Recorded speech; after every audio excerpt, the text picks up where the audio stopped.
Սերժ Սարգսյանի նամակը Վլադիմիր Պուտինին դա էր, թե չէ մնացած առումներով գրեթե բոլոր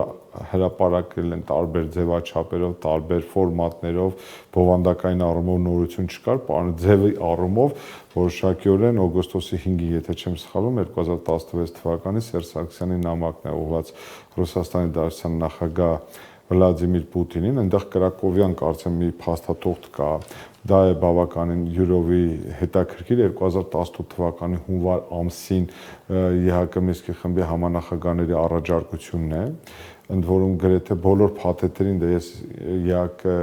ձևավորման փուլից սկսած մինչև Արցախի հակամարտության կարգավորման բոլոր փաթեթերին, ընդհանուր փուլային փաթեթային այդ տարբերակներին ամբողջովին ծանոթ ենք եղել մադրիդյան սկզբունքներին, 2016 թվականի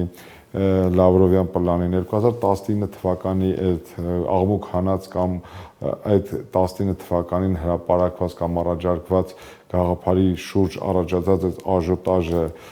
կհիշեք նախկին նախագահները, որոնք հորդորում էին, պահանջում էին Նիկոլ Փաշինյանից հրապարակել դա, ըստ էության, եթե շատ ամփոփ ասեմ, ինձ գիտեք, լրիվ ուրիշ ենթատեքստն է հետաքրքրում, պարոն Մնացականյան,